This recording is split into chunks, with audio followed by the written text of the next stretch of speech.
Hey everybody, and welcome back to the Pixelists Podcast, the podcast about all nerdy things we love and enjoy. As always, we're your hosts. I'm Will.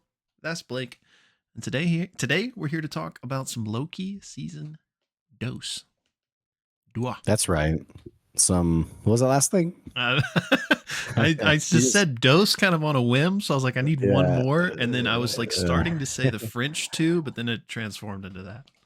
Yeah, Thanks for calling attention to it. You were feeling it. You went for it, and I applaud you for it. You know, I thought let's just keep the trend going of as awkward intros as possible. Yeah. Also, for our listeners, I've been very sick, and it's been hard to talk. And today's like the first day I felt like I can talk without like having no voice. So I did not like smoke 3 packs of cigarettes since our last video. I just.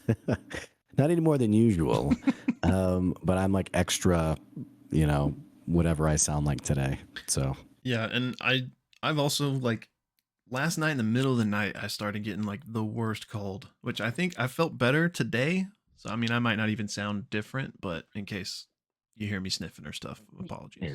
You trying to one up my sickness, bro? Yeah. Well, thank you guys for tuning in to our episode today. If you're a first-time watcher of the channel, we'd love to talk about some of the fun stuff that we're watching on a week-to-week basis and like break it down. And Loki is our tried and true first piece of content we ever did on the channel with Loki season 1. So Will and I are very excited to be talking about season 2. I'll go ahead and plug a couple other things that we do on the channel. We do a lot of D&D, Dungeons and Dragons, as well as specifically Critical Role. So if you like tabletop stories, adventures, I'd say definitely check that stuff out as well. And then lastly, we have an amazing Discord with some really incredible people in it. If you like having a place to talk and chat with people about these shows, you can definitely check out the Discord. It's open to literally anyone of any background, of any casual or more earnest watchers of these kinds of shows. Everybody's welcome. So feel free to check that out too. Absolutely. And well, I was about to launch into something, but I don't know, maybe Loki people don't care, but Worlds Beyond Numbered just came back. And have you listened to it? I've listened to most of it. I haven't yet. Okay. It's very good. Ooh. Here's what I will say as a little tease. The audio production, like season one, here. Yeah. Just like off the bat, it's here. Ooh. It's very good. Taylor Moore feels like he took the break to really flex some creative muscles, and it's a very, very good welcome back episode. How long is it? 2 hours. Okay. All right. Well, yeah, I'm excited. And our Loki audience, maybe not the people to be preaching to, but I'm going to say it again, like I often do in our podcasts. If you're not already checking that show out, you need to, especially if you're fans of like Blake and I. Like I therefore think we have similar tastes, so you'll love it. Like especially you Critical Role and Dimension 20 people. Like if you're not watching it, I just don't even understand why. So yeah, you can definitely check it out. Yeah, you can unsubscribe and never come back. Okay, well, yeah. Anything else you want to? Any other announcements? Again, don't know if this is the audience crossover here, but the Critical Role live show, it's Wednesday as Blake and I are recording this. The Critical Role live show is happening right now over in London, and it will be streamed for the rest of us tomorrow night at normal Critical Role time. And as always, we'll be having a watch party, and that will be taking place in the Discord, like Blake mentioned. So come hang out. And also another quick announcement. I think we're just going to keep announcing this until we just stop doing it. But we just finished up our Calamity rewatch on in our Discord, our watch parties on Sunday evenings, and I think we're going to continue doing that with just who knows what it's going to be. But I'm going to say for the most part, if you watch this video 2 years from now and like the channel has dissolved into nothing, we probably won't be doing it. But tentatively around 7:30 Central Time, we are going to try to, going forward, have some kind of watch party for a one shot, maybe even like we're throwing out like Christmas movie night for the holiday season coming up. So, you can drop your favorite Christmas movie in the comments and we shall consider it for the watch party. Yeah. 100%. So yeah, the watch parties have been really fun. So it's something we want to keep doing, for sure. Yeah. All right. Do we have any Well, other I think announcements? that's it. Yeah. Okay. Well, in that case, let's go ahead and jump into it. Loki episode 3. I actually don't know the episode title. Do you happen to know? I did. I While don't you're looking it know. up, I'll give a quick, super quick, really, really, really quick recap of the episode. And it essentially follows Loki and Mobius trying to figure out what Rinslayer's been up to. Because they got the ping on her time pad about where she might be. So they go to old timey Chicago, and where Renslayer has gone to drop off a TBA handbook to a young Victor Timely, which creates a branch timeline. And then we find ourselves in that timeline with an adult Victor Timely who has had the TVA book his whole life, basically kind of being a con man. We'll, discuss more of this when we get to our discussion. But as they're investigating this, they found Victor Timely, they've found Renslayer. Sylvie shows up to kill Victor Timely because she's still on her warpath. She wants to kill all of the Kang variants, essentially. There's a bit of a kerfuffle. She ultimately does not kill him because at first Loki prevents her from doing it, but then she has like a crisis of conscience, if you will. Again, we'll discuss more. But she ultimately does not kill him, and essentially Victor and Mobius and Loki go back to the TVA. And the only other little minor plot thread that I didn't cover in there was this kind of weird love triangle between Miss Minutes, Renslayer, and Victor Timely, where Miss Minutes is kind of crazy, but Yeah. we'll get into that. Yeah. A great recap, by the way. Very quick and done well. Yeah. So that was episode 3. It was called 1893, 1892. It's old timey, Okay. like you said. Probably just whatever year that they were in. Okay. Yeah, 1893 is the name of the episode. So, let's get into it. I thought this episode.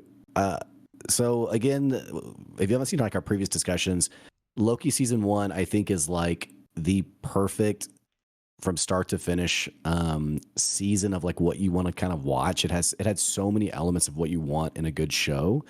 And I felt the same way about WandaVision. Mm-hmm. Season 2 has been a little strange for me.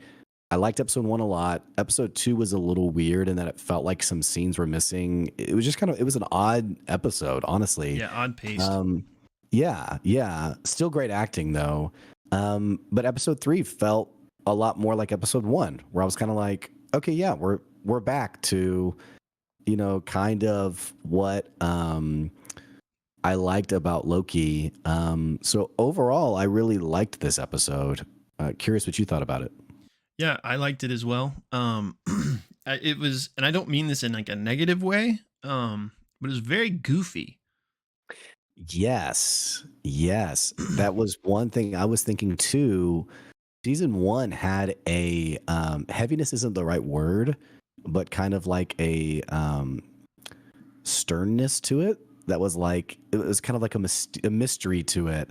This one was like definitely more of like a wacky episode. Yeah. And I was like, we're kind of getting away from the feel of the show a little bit. Agreed. And like I said, I didn't mean it in a negative way, but what I will say is if there's not like a deeper kind of thematic reason for it, then it is going to be in a negative way for me. But I'm willing to give the benefit of the doubt right now because and not that they're doing this, but I can at least see a way where that's like all playing into kind of like the wolf in sheep's clothing almost of Victor Timely, of Kang. So kind of like a lulled into like a false sense of security type of vibe, which I actually really like that if that is what's happening. But it's kind of too early to say. So you're saying now this has been a very smart show. There's been some really smart things done with it. Yeah. You're saying that they've intentionally made it goofy to sort of soften the potential danger that is associated with Kang, or more specifically Victor Timely specifically. Yeah, and not necessarily like those elements are specifically like the wool and like the kind of play that's happening, but just that concept is what's happening. So like it might not be because Victor Timely is like, the most baddest dude on the planet necessarily, but just like that's like the narrative element that's being used here is kind of like a misdirect almost. And we know also Victor Timely is one of the variants from the comic books. Yes, but he's like way I don't, different. yeah, I was gonna say I don't know much more about what actually tracked with the episode. So Um, I'm no expert either, so this is all like very surface level stuff. I don't know if we have any comic experts, in the community here, but please correct me, or just enlighten us further. But I do know that um, in the comics, Kang like at one point decides to like go back in time and kind of like do stuff back in time and like uses the alias Victor Timely, and it's like a Kang with his full knowledge like of Master of Time, who's like already an adult, going back in time and like being Victor Timely, not like a kid that's named Victor Timely that grows up. You know what I'm saying? Like, yeah. so Well, we know also the show producers have taken inspiration for, like, I think of Sylvie, for example. Sylvie, I think we talked about, was a blend of one character, and I think there was another direction they could have gone, yeah, and they basically took inspiration from these two ideas and created Sylvie. But right. Sylvie, as we know her, does not exist in the comics. So it would make sense that they sort of took inspiration from the idea of Victor Timely to create this version we have now. Um, the question I wonder is, and I've seen some people talking about this on Reddit, is this going to be the Kang, um, like the evil Kang that we come to, I guess, come to encounter and engage with? Which maybe that's a silly question because I didn't see Ant-Man, Quantum Mania. I know there's a Kang in that one too. Mm-hmm. So I guess maybe it's hard to have this conversation without spoiling anything from that film. But I've seen it. I don't think like there's nothing in it that would like confirm or deny that. yeah, okay. So getting back to what I was trying to say, then some of the discussion I've seen has been people saying, "Hey, because of the history of who Victor Timely was in the comics, is it being implied that this is actually like the deadliest version of Kang that we've yet to encounter?" Um, which I don't know. Um, and also not sure how this then also plays into He Who Remains and Miss Minutes being involved with that and like bringing the TVA book to him. There's a lot of unanswered questions for sure. Yeah, it is. It's time travel, so it's just inherently Yeah. confusing. But this is where it gets confusing. So I don't think I was just talking about like the wolf in sheep's clothing, which I do kind of. If Victor Timely isn't He Who Remains and isn't that bad Kang, I still think he's a wolf in sheep's clothing insofar as he's a con man, and even if he's not that Kang, he could still kind of be bad, if we could put it that way. But I don't think he is He Who Remains or Kang because, well, okay, so Victor Timely, the kid, was in the sacred timeline, meaning like that was always part of everything. But once he gets the book, they travel to a branch. So him getting that book creates a new non-sacred timeline where this guy Victor Timely has access to this information. And what Kang told us, which if that was always the Kang or whatever, you would think that would still be the sacred timeline, but it's not. And also, Well, the and sacred again, timelines. Oh, okay, yeah. You mean if like it wouldn't have branched, like that he just would have was He been Who Remains? You mean right. right? If Victor Timely was. Right, yeah. I feel um like we need a whiteboard for people yeah, who we are like, do. We "Where's definitely this do. going?" I'm with you, but I'm as we're saying it, I'm like, this is like, you know, Yeah, time is a weird soup. You for know, it's sure. like, where are we going with this? Which I thought it was funny. The vending machine in the TVA from I think episode 1 has soup as one of the options. So you said I time is a didn't. weird soup, made me think of Yeah, it. I missed that.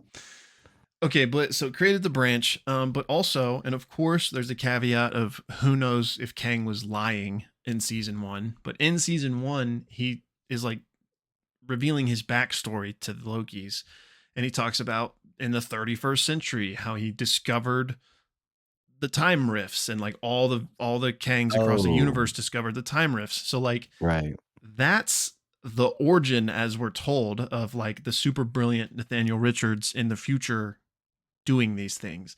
Right. not Victor Timely in 1890 Chicago getting a book, so it doesn't make sense. If that information is true, then Victor Timely can't be Kang. So this is like some Right. sort of contingency. Maybe Victor Timely is one of the dominoes that eventually leads to that later in time or something.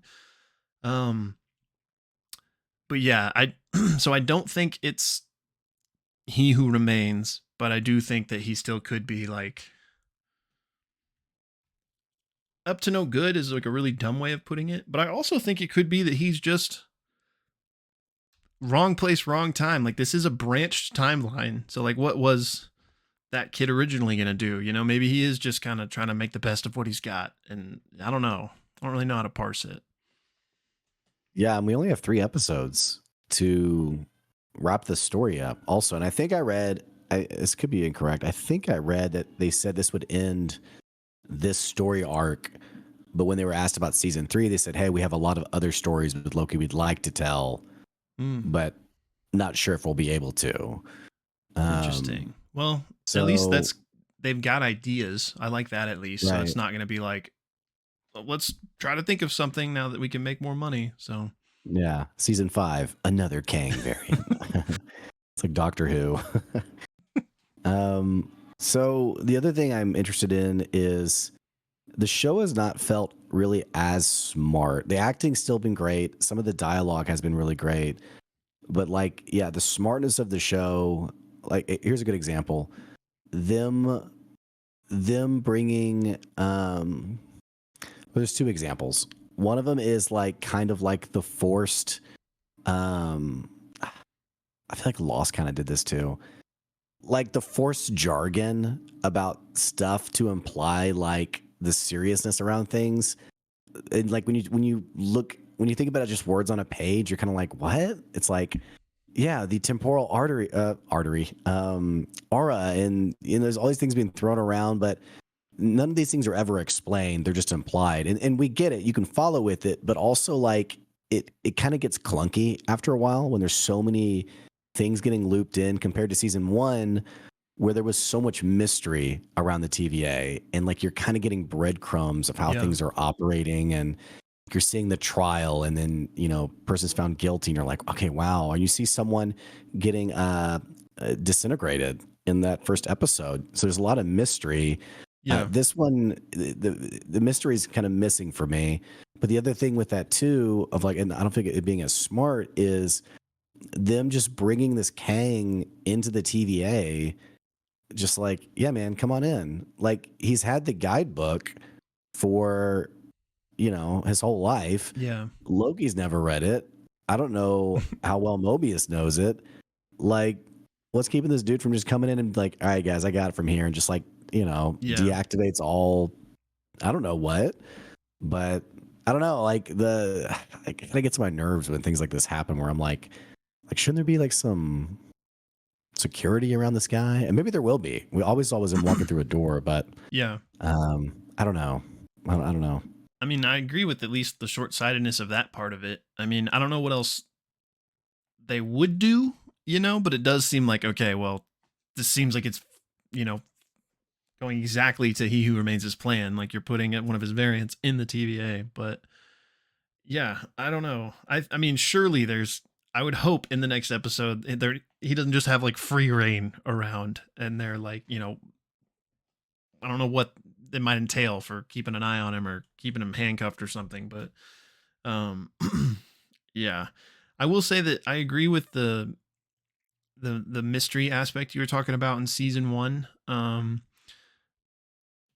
But it is just hard. Not that it can't be done, but I do know that like, and I of course can't think of any examples off like the top of my head, but I feel like that's like a recurring thing with like really cool world building. It's like the first season when like nothing and it's all new and you're like slowly discovering it is really hard to replicate like that same feeling in the subsequent seasons, because it's like, well, part of this was so fun because we were getting to uncover this mystery. So I don't necessarily slight them for that. But I do agree that that made it so much better in season 1, and there's less of that now. But there are still some elements of it. like with the pie True. room and like what's going on with OB. Yeah. Like those are some of the most interesting things to me Yeah. this season. So, True. um, Yeah, and you know, and I guess if there is always building mystery upon mystery, you do get a show like Lost, which I love Lost. yeah, But you know, as Lost was ending, we were like, "There's like 50,000 questions. Like, I'm so excited to hear all these things get answered." And it was like, "Oh, you sweet summer child." So, so yeah, I get that. Some really like speaking of mystery, some really interesting discussions. Miss Minutes, she crazy. I mean, I'm like, what is yeah, going on with this lady? yeah. So she's clearly in love with He Who Right, Remains. right. I don't know. I'm trying to figure out what's going on there because I don't buy, and maybe this is random for me to not buy this, but I don't buy her backstory.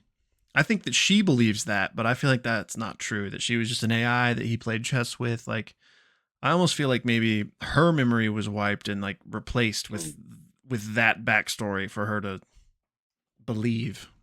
Um, Mm. I don't know. I don't know. Maybe it is, but like maybe there's not more under the surface there, and that she's the AI that fell in love with him, and now she's kind of gone lovesick. Yeah, Joy was like, I could have gone without that whole part Yeah, because it's so disturbing. Um, yeah, it was weird, and so yeah, like could it be a Renslayer variant consciousness that he like, yeah, I because read something like that. That's an interesting theory for sure. just because like the audio not that these things are directly connected, but like from the audio recording we know that like I can't do this without you, you're going to be at my side, and Miss Minutes is the only one at his side, at the end of time or whatever. Mhm.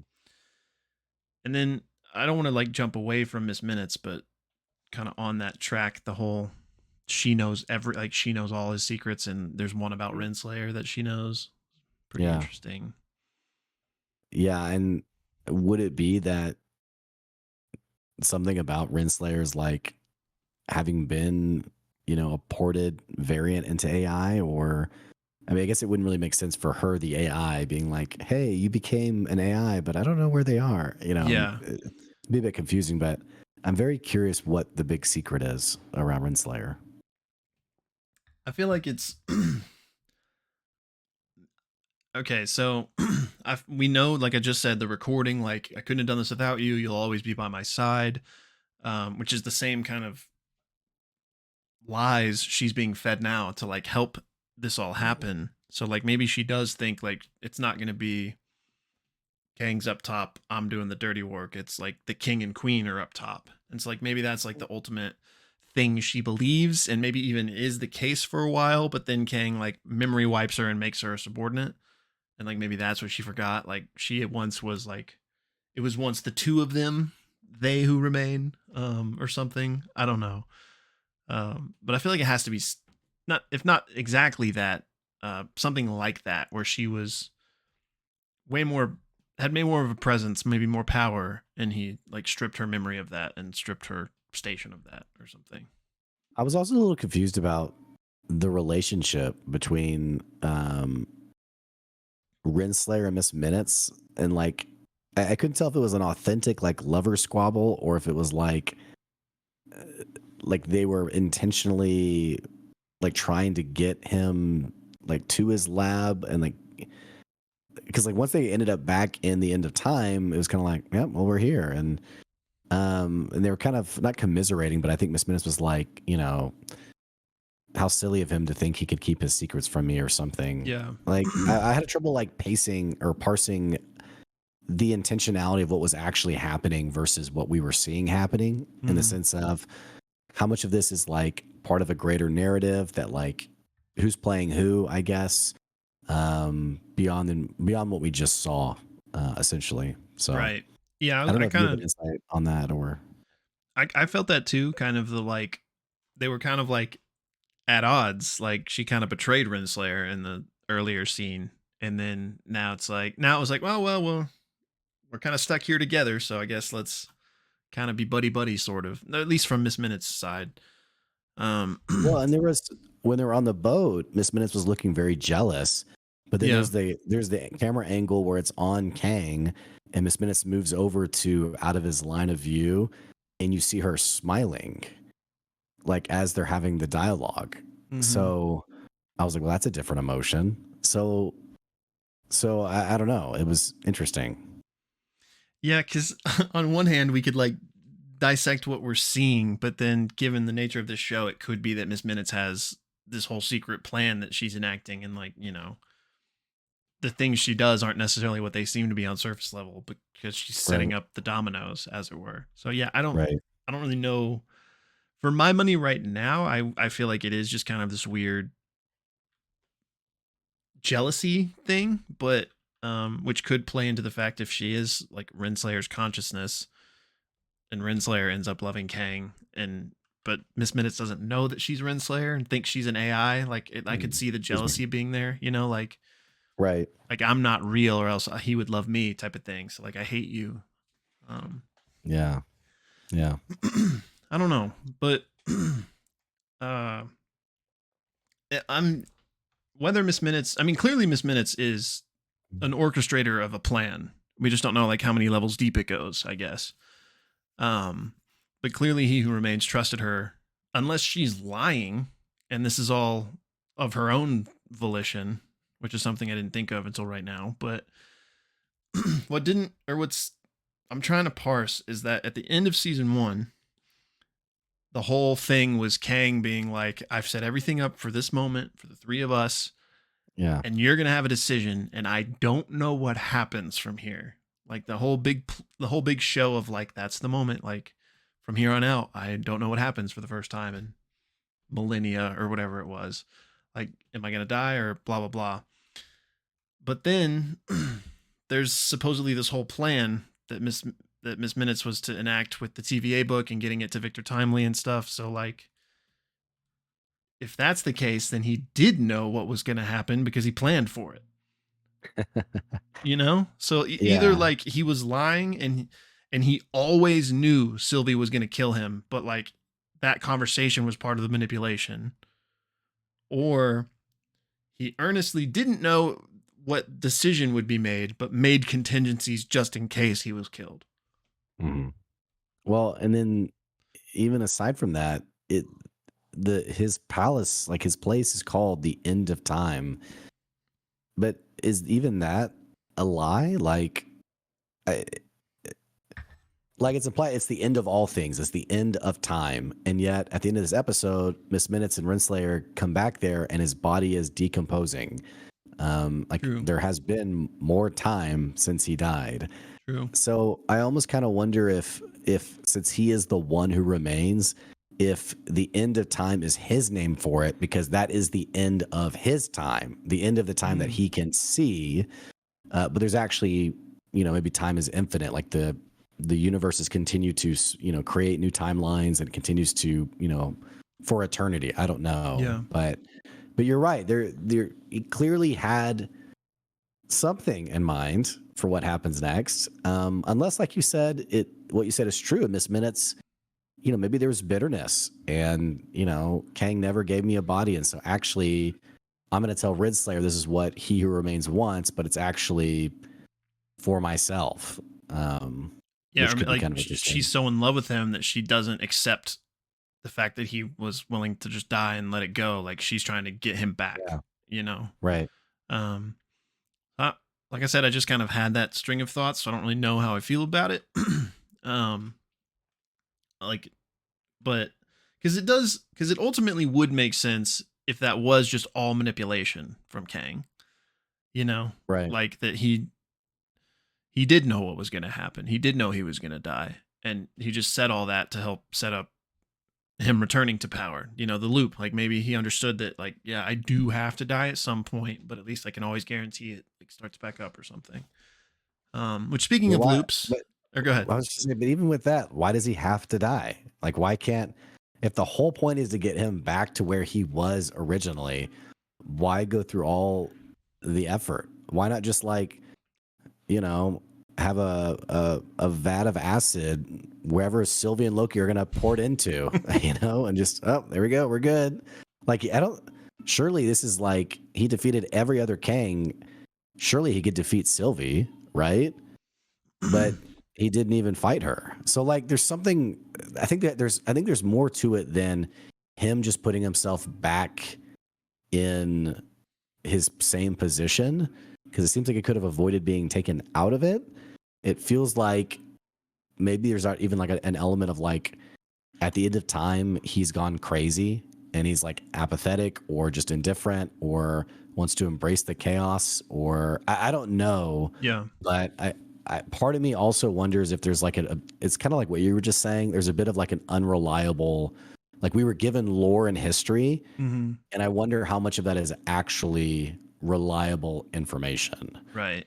Which maybe that's giving the writers too much credit. I don't know, but I would hope not, because I mean, it would play into the fact that we saw him be a con man this episode.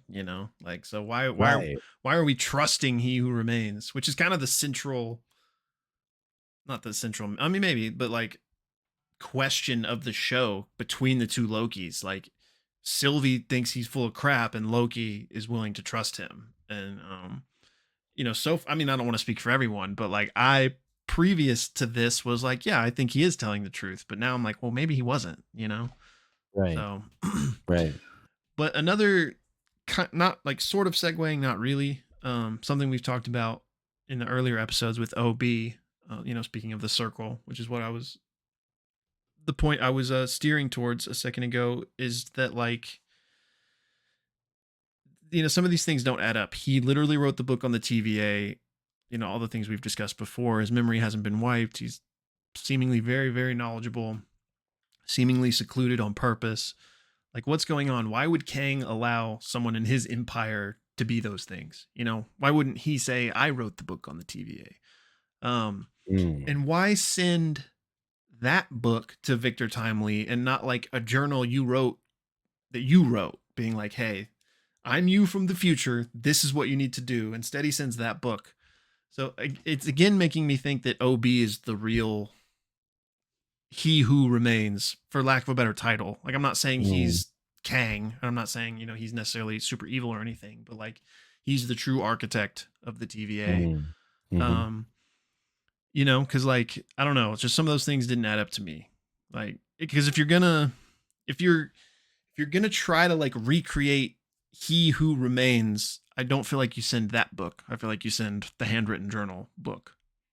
Yeah, and I don't have much to add without just being like saying what you just said. I just think everything you're saying is on point. I mean, there's too many questions as to why it doesn't make sense how Obi has been established in the story versus what we know Kang's aspirations to seem to be. Yeah. It would be very interesting if Obi is He Who Remains and Kang sort of like supplanted his role, like claimed that title in some way. I really like the fact that we have seen two Kangs so far. The one that's He Who Remains, and then the con man. I feel like that has to be intentional. So I guess unless in this episode we find a new Kang who's like very sweet and endearing, but which it could be, even though he was a con man, it could be that this Victor Timely is just like a sweetheart, essentially. I mean, he's just a little kid making candles before this book showed up at his door. So I don't know. I kind of hope, whether it's in Loki or in another property, I do kind of hope we get to see like, and there are some good, like heroic Kangs in the comics, so it'd be interesting to see some of them. But I did like, or one other thing really quick, kind of dating back to the Renslayer and the king and queen and the partnership, and maybe why she's upset, that I forgot to mention, is I really thought a line was pretty pronounced and telling in the earlier episode, right after Victor Timely gives the demonstration and he's like getting the offers from the people, and he like yells, I don't have partners. It's like, yeah, he doesn't. So like, Renslayer, are you listening? But anyway, I liked that, going back to the Victor Timely thing, I really liked the kind of like full circle moment for Sylvie, who's been on this like warpath to kill people, kind of realized that like, just like her life was stripped from her for future crimes that she'd never done. She was about to murder this man for the very same reason. And that wasn't like explicitly said, but to me, I felt like that was clearly like the emotion going on for her. Yeah, I thought it was pretty heavily. Yeah, for sure, 100%. I mean, she's basically in the role of what the TVA did to her. Right. Yeah. The irony, though, and I think maybe it's even what you were just saying was, the irony is that even though she did a sort of like change of heart, like did what she thought was right in the moment, the irony is that it may prove to be that she really should have killed him right there. Like if this guy turns out to be a really awful person, then she's made a huge mistake. And so, yeah, and so then if you tie that then to the analogy of the TVA, it's like the greater good. It's the TVA is brutal and has done some pretty horrible things, but maybe what they have done does have like a strand of like, this is right and this is good. Then again, in episode 1, they did talk about like, vaporizing trillions of people. So maybe not, but yeah, which seemingly didn't even help. Right. Because we got the whole scene where like stuff's still going down with OB and the temporal loom. But yeah, totally. I'm interested to see what happens with that dynamic between the two Lokis, as it were, because it seems like she kind of, not that she's like fully on board, but she kind of leaned a little bit towards Loki with that decision. And I can't imagine that that's the end of that dichotomy. Like, I feel like it's going to get re-expressed based on, Victor Timely does, which clearly, even if he's not evil, like stuff's going to happen because he lived, So like, is that going to re-inflame kind of the Loki Sylvie butting heads? What's interesting, go ahead, because I'm kind of so am I. I was just going to say, what's really interesting is what we talked about in episode 1. It feels like, so in the finale, we thought, oh, the TVA also has all of these branch timelines. On episode 1, it was like, oh no, it's a singular timeline, or it seemed to be. Yeah. So all that to say, doesn't it kind of imply that the future Loki saw is immutable? Like like there's going to be a moment where everything's falling apart, and he's going to be in front of that elevator, and he's going to see Sylvie. Like it's interesting what they're doing to try to stop the TVA from like self-destructing, but this is where it gets like kind of a mind. It's so like mind warping is like everything else has like these branching pathways, but the TVA seems like a singular thread. So like they're trying to stop this thing from happening that it is going to happen. I don't know. It's very it's very interesting. No, yeah, you're right. It is really interesting that the TVA is immutable, like you said. And so I think that certainly is going to happen. It kind of has to happen to close the loop on Loki getting pruned, But yeah, I guess I think that maybe ultimately the TVA does implode, but I do think that just because in that future, like everything was hitting the fan, doesn't mean that it still couldn't be brought back from that point. Right. Like maybe they can still fix it.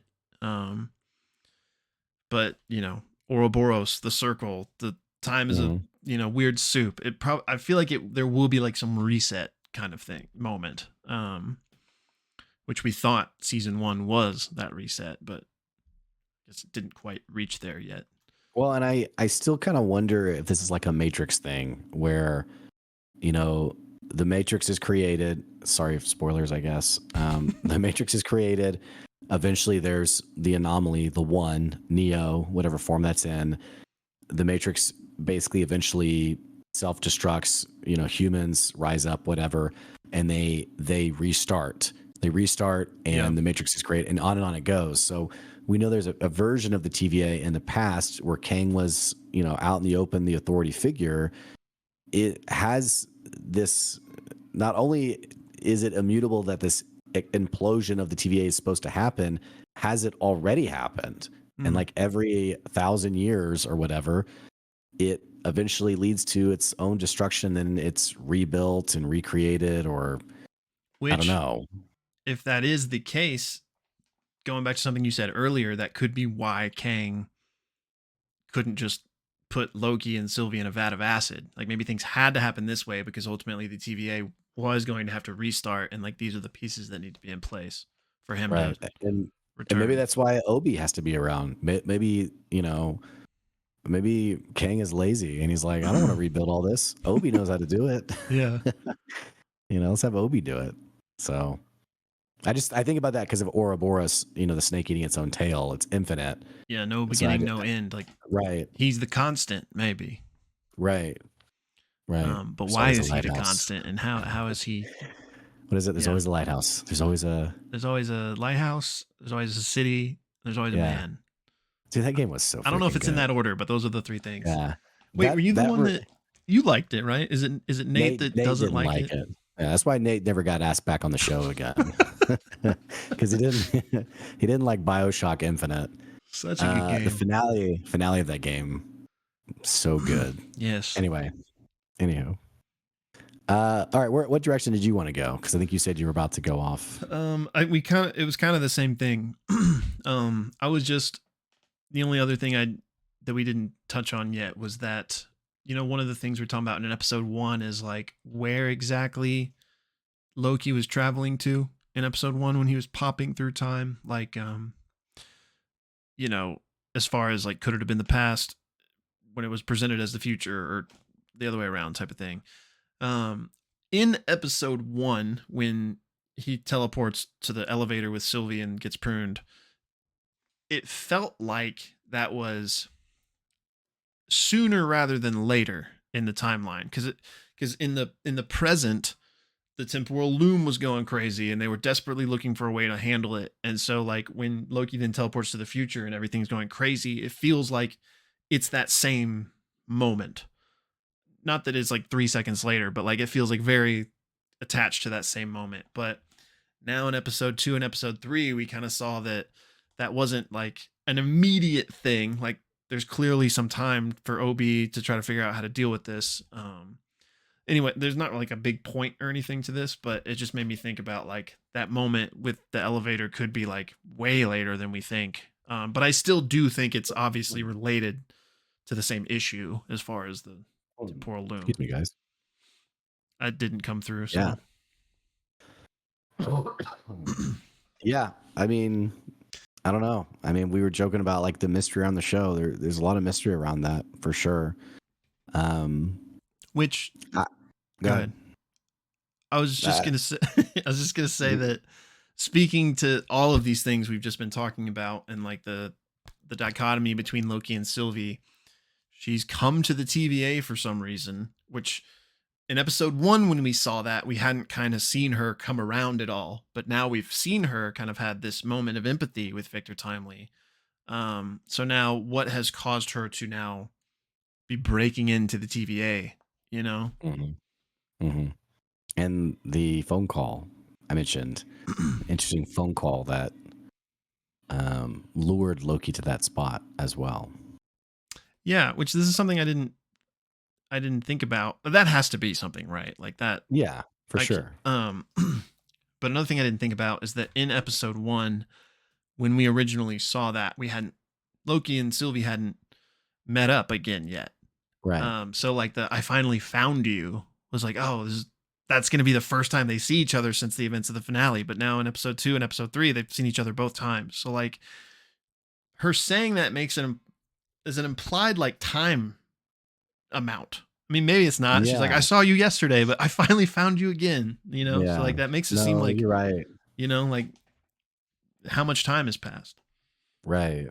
The other thing that's a little interesting for me is like Obi keeps saying like we're all gonna die, and I'm like, what does death even look like in TVA world? Because like people don't age. Mobius has been around for unless that was a different Mobius, like a variant. They could just keep replacing with new variants, right? Yeah, that's true. Because I mean, I would have agreed with you, but like what you just said about how Kang has been decomposing. Maybe they do age, but there's something with variants and memory wiping that makes them think they don't. Because also when you get disintegrated, you just go to the void. but you Yeah. can die in the void. I don't know. The whole thing's very it's very interesting. Which we know that their memories have been wiped. Like that's a fact. What are they? How are they? When there was the line in season 1 where Mobius is like, "Time is weird here. I don't know how long I've been here." So that could like those kind of play together. But like, surely there must be beyond memory wiping some sort of memory insertion or like something to make them not just be like, "What the heck?" You know? I feel like beyond Maybe it's just time's weird I here. mean, maybe it's just like Men in Black, where they wipe them and they literally just say like, "This is what's happening here," and the Yeah. person, they're just like, "Okay, yeah, that is what's happening here." Yeah. So Which would, if the Miss Minutes thing I was talking about earlier ends up being true, would line up as well. That yeah, she's not an AI, but that's just what her memory wipe was filled in with. right, Hmm. Yeah, a lot of interesting things to yeah, chew on, but only 3 episodes left. yeah. You guys will have to let us know what you guys are thinking and some of y'all's comments and theories as well. Um, what else from you, Will? I think I tapped myself out on everything I was thinking about. Let me just quickly run through my little bullet points I made. I think we've talked about them all though, but real quick.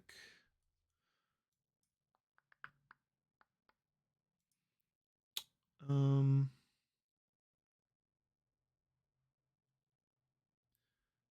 yeah, that's pretty much it. The I didn't mention this, is not like it's just a little tidbit. But the TVA book very reminiscent of Back to the Future and Biff and the Sports Almanac. So I feel like that maybe was Yes, like an intentional kind of like Easter egg, not Easter egg, yeah, but like illusion or yeah. homage. Yeah, it would not to throw out a content idea of something we won't do. It would be interesting to kind of really do a video on all like those very subtle, like, hey, it could be inspiration from this. Yeah. But yeah, because it seems like there has been a lot of those things. But anywho, okay, I think that's what we got for you guys today. So the next episode drops tomorrow, technically tonight, but tomorrow. We got Critical Role. We've I think you watched all of episode 75 or 76. Mhm. I've watched it too, so we got that to discuss for campaign 3 of Critical Role, the Wembley show, Worlds freaking Beyond Number. I'm gonna probably And listen to then that today. I'm excited. yeah, and then the watch party on Sunday. What are we doing on Sunday? I What are we think watching? I think the DM roundtable, which is That's it's right. not Yeah. really like a calamity wrap up, but it kind of is. So we just Mhm. figured we'd slot that in as something easy, and then Right. yeah, I want to get like a poll or just a discussion going on like maybe what one shot Yeah. people want to watch next. Yeah. So, all right. Well, I think that's it from a squad. Thank you for watching and listening, and we'll see you soon. Bye, y'all.